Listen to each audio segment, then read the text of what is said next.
Cesárea sem necessidade, tratamento abusivo, desrespeito moral, físico e psicológico estão no relato de muitas mulheres. Pesquisa da Escola Nacional de Saúde Pública mostra que 1 em cada 4 mulheres no Brasil sofre violência obstétrica. Ela pode acontecer durante o pré-natal, parto e pós-parto e gerar consequências tanto para a mãe quanto para o bebê. As fotos com o primeiro filho Lucas no colo causam um misto de sentimentos em Fabiane. Ela conta que a gestação foi tranquila. O mesmo não pode dizer do parto, traduzido por ela como uma experiência traumática. Meu filho tinha 4,185 kg, então tentaram parto normal comigo por 18 horas. Logo colocaram um remédio para induzir as contrações e a dilatação. E a médica, sempre que vinha a contração, ela empurrava também, para ver se facilitava o parto. Só que eu estava com apenas 6 centímetros de dilatação. Além disso, não foi permitido o acompanhamento da mãe dela. Depois do parto, Fabiane afirma ter ficado com várias sequelas. Eu tive um quadro de cistite, devido à sonda. Eu fiquei também muito debilitada, não consegui dar banho no meu filho os primeiros 15 dias. Devido à força que eu coloquei esse período todo, eu não conseguia comer comidas sólidas, tinha que ser sopa, comida batida, líquido, porque tudo ficou muito dolorido em mim. Situações como essas são recorrentes em vários hospitais do Brasil.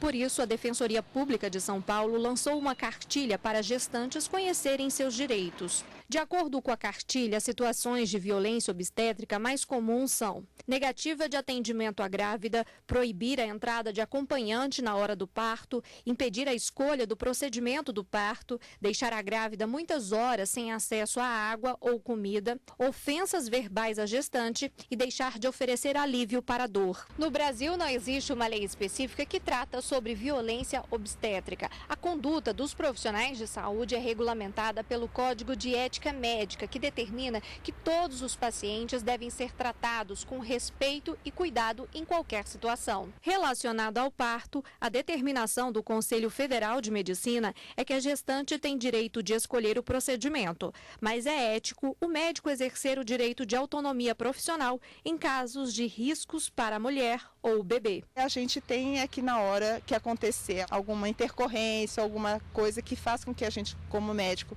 tenha que fazer uma intervenção, ou usar uma ocitocina, ou fazer uma episiotomia, ou indicar um parto cesariana, que essa paciente seja esclarecida do porquê que está acontecendo isso. Eu acho que muito do termo violência obstétrica é aquela coisa do médico antigamente se sentir como se fosse Deus e impor as suas atitudes sem achar que precisa dar justificativa para a paciente, ou seja, eu é que sei, você não sabe nada.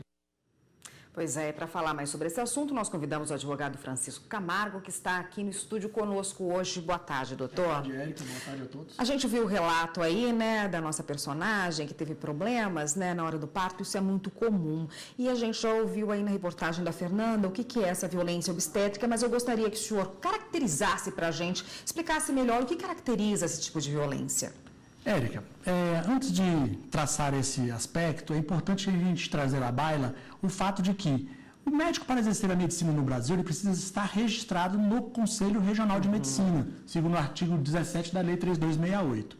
O exercício da medicina, então, encontra-se hoje regulamentado pela Lei do Ato Médico. E na Lei do Ato Médico é estabelecido que o médico tem privativamente o direito de estabelecer o diagnóstico e prescrever os tratamentos para as questões de saúde. Nesse contexto, o Código de Ética Médica, ele tem toda a diretriz que o médico deve observar para o exercício da medicina. No exercício do ato médico em si, propriamente dito, o médico tem que respeitar o paciente, ele precisa passar todas as informações para o paciente e tem que respeitar primordialmente a vontade do paciente. Então, assim, a violência obstétrica, ela se constitui em tese como uma espécie do gênero erro médico. E não é só física, não, Esse tipo de violência pode ser psicológica também, né? Pode ser psicológica na medida em que o médico, eventualmente, pode, numa situação concreta, falar uma palavra desagradável, praticar um ato com uma injúria, sem motivação. Então, é possível sim. E o que a mulher deve fazer que se sentir numa situação dessa, que sofrer a violência tanto física quanto verbal, psicológica, o que ela deve fazer? Porque geralmente a mulher nessa hora ela está com dor, ela está preocupada com o nascimento do filho, né, da criança, que a criança nasça com saúde, ela não está preocupada em fazer e colher provas. Como é que ela faz nessa hora para denunciar, depois do parto, que houve um tipo de violência? Érica, primeiro passo que nós recomendamos é que ela busque um advogado. Nessa busca desse advogado, o advogado normalmente prestará as informações no sentido de que o médico pode responder então, em 3 aspectos. Ele pode responder na seara civil, que implica no pagamento de uma indenização, na esfera administrativa, que implica num processo administrativo perante o Conselho Regional de Medicina, e dependendo da gravidade, pode até culminar na cassação do registro para o exercício da medicina, e também ele pode ser responsabilizado na esfera penal, ou seja, ela deve buscar a autoridade competente para poder processar o médico nessas 3 vertentes. Se ela se sentir ofendida ou descobrir ali naquele momento que achar, por algum motivo, que ela passou por algum procedimento que não deveria ter passado, né? Ela pode depois pedir o ressarcimento disso, pedir aí uma indenização por dano moral, material? É juridicamente admissível, sim. O Código Civil prevê no artigo 186 e no 927 que aquela pessoa que praticar atos que possam ser caracterizados como negligência, imperícia ou imprudência ou até dolosos, o Estado assegura a reparação desse dano, seja ele dano moral ou material. Tá ótimo. A gente volta nesse assunto no próximo bloco. Só um minutinho, por favor. Okay. O Jornal da Justiça está de volta e nós voltamos a falar com o advogado Francisco Camargo, que está aqui no estúdio hoje, sobre a violência obstétrica. No bloco anterior, doutora, a gente estava falando sobre o que é essa violência obstétrica, o que a caracteriza e que ela pode ser tanto física quanto verbal, psicológica, né? O hospital, o médico e até o plano de saúde podem ser responsabilizados caso for comprovada a existência dessa violência obstétrica? Érica, podem sim. Há uma distinção na jurisprudência do Superior Tribunal de Justiça no sentido de que o hospital e o plano de saúde responderão de forma objetiva pelo Código Civil, ou Código Consumidor. Ou seja, nesses casos é preciso provar apenas o dano e o nexo de causalidade. Entretanto, segundo a jurisprudência do STJ, o médico responderá de forma subjetiva, na qual a suposta vítima deverá provar a ocorrência da negligência, da imperícia, da imprudência ou até da ação dolosa. Então, há uma distinção, mas a jurisprudência do Superior Tribunal de Justiça é pacífica quanto à responsabilização do plano e do hospital com base no Código do Consumidor.